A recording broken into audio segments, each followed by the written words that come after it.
समझ नहीं आ रहा अपने सैलरी इंक्रीमेंट का क्या करूं। बेटा इतना क्या सोच रहा है?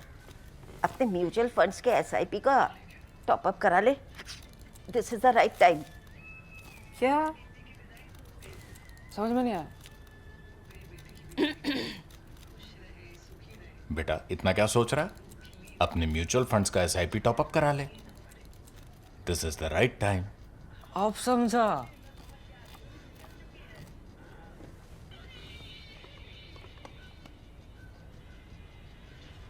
Mutual fund investments are subject to market risks.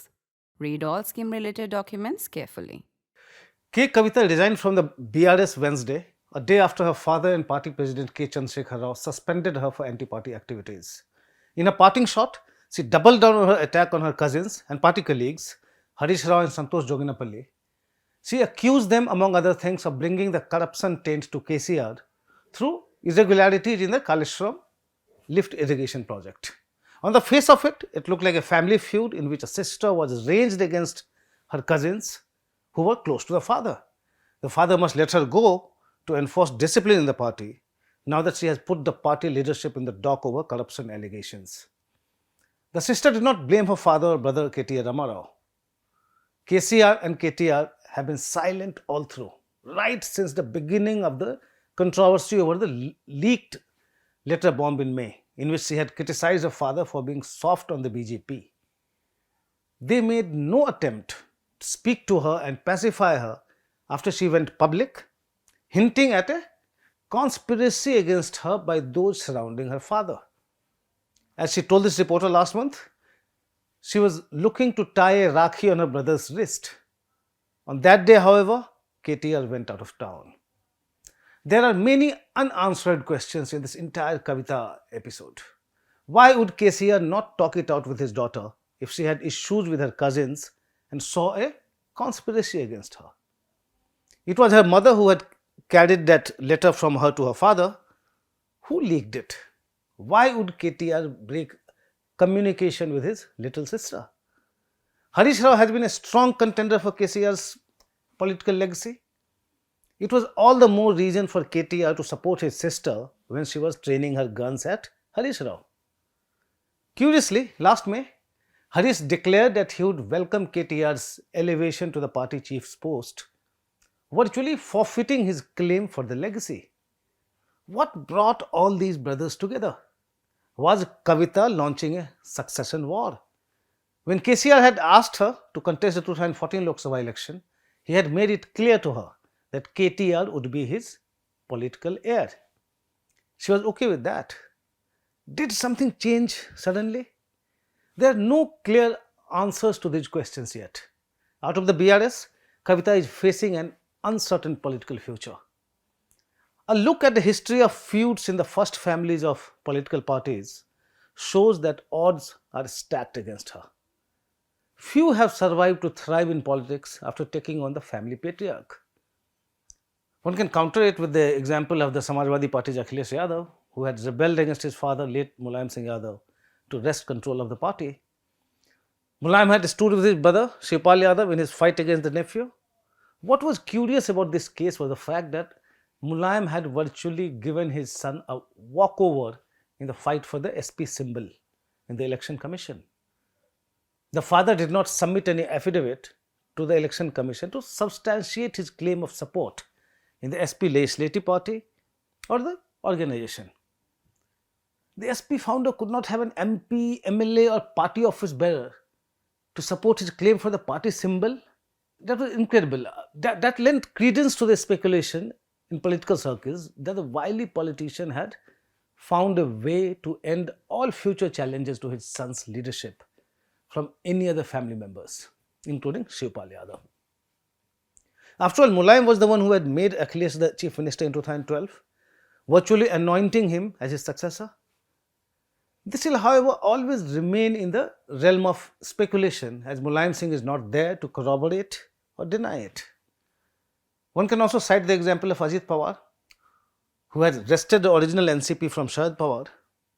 Sharad Pawar did manage to hand over his political legacy to his daughter Supriya Sule, but it will remain contested, given that the Maharashtra Deputy CM got the original party symbol and his NCP is much stronger than his cousin Supriya Sule's as of today. There may be some exception, but few politicians have thrived after taking on family patriarchs or matriarchs in succession wars. Let's start with Menka Gandhi's exit from Indira Gandhi's Safdarjung Road house on the 28th of March 1982. Indira Gandhi had chosen her son Rajiv Gandhi over her ambitious daughter-in-law after Sanjay Gandhi's death. Menka launched the Rashtriya Sanjay Manch the next year, only to merge it with the Janata Dal 5 years later. In 2004, she joined the BJP. Out of the Nehru Gandhi family and the Congress, Menka did not do badly as she became a multi-term MP and a minister in both Vajpayee and Modi governments. Her son, Varun, was also an MP. But the other branch of the family, led by Sonia Gandhi, inherited the political legacy in terms of controlling the Congress. One can always speculate about the probability of sibling rivalry in the Sonia-led branch of the family, given how Priyanka Gandhi Vadra is seen as a leader with better vibes with party colleagues and the people. But it is still conjectural. There are two kinds of battles in a family-run party. The first is the battle between siblings, either between brothers or sisters or step-brothers or step-sisters. The second is the battle within the family, but which goes beyond blood relations, like daughters-in-law and cousins, etc., etc. They reflect the patriarchal order in Indian society. First, the choice of a family or party patriarch, or a matriarch for that matter, always prevails, no matter which brother or sister is better. You are the chosen one, declares the patriarch or the matriarch, and that's it. Second, if it's between a brother and a sister, the brother is always the winner. Even if you may think that Priyanka Gandhi Vadra has better potential, she must play second fiddle to brother Rahul because mother Sonia wants it this way. Or for that matter, even if Kavita may be better than KTR, which most people don't think, KCR would back son KTR and the people must accept it. But if it is between a brother or sister and a cousin or an uncle, the former always wins. That's the brother or the sister. Going back to the roles of daughters-in-law, BJP MP Kiran Chaudhary can claim to have inherited the legacy of former Haryana CM Bansi Lal. He had chosen her husband Surinder Singh over his other son Ranveer Singh Mahendra as his successor. The two branches of the family have been fighting it out in the electoral arena. In the 1998 Lok Sabha election, Ranveer Singh, as a Congress candidate, took on his brother Surinder Singh, who was a Haryana Vikas Party candidate, in the Bhiwani constituency. Ranveer Singh lost. Taking the rivalry further, in the 2024 Haryana Assembly election, Ranveer Singh's son, Anirudh, contested on a Congress ticket against Surinder Singh's daughter, Shruti, who was a BJP candidate from Tosham. Ranveer Singh's son lost. Another daughter-in-law who lost out in the legacy battle is Sita Soren, JMM Chief Shibu Soren's elder son, Durga's wife. Durga was the heir apparent but died in 2009, forcing the father to pass on his mantle to his brother, Hemant. After years of sulking and fighting from within, Sita Soren quit the JMM and joined the BJP ahead of the 2024 Lok Sabha election in Jharkhand. She, however, lost in the Lok Sabha and the subsequent assembly elections, putting an end to the rivalry with brother-in-law Hemant Soren for Shibu Soren's legacy. Coming to the rivalry between brothers or sons, in another Lal dynasty of Haryana, Devi Lal had chosen Om Prakash Chautala over his other son in politics, Ranjit Singh, as his successor in 1989. The succession battle continued in this dynasty with Om Prakash Chautala backing his younger son Abhay Singh. The second son, Ajay Chautala, was expelled from the INLD in 2018. Ajay Chautala's sons, Dushyant and Digvijay, were also thrown out of the INLD. They went on to form the JJP or Jan Nayak Janata Party, with Dushyant becoming the deputy CM in the BJP-led Haryana government. With Abhay Chautala's INLD winning 2 seats and the JJP winning 0 in the last Haryana Assembly election, Devi Lal's political legacy is in tatters today. In Bihar, LJP's Ramvilas Paswan passed on his political legacy to his son Chirag Paswan, who successfully put down the challenge thrown by his uncle, Pashupati Kumar Paras.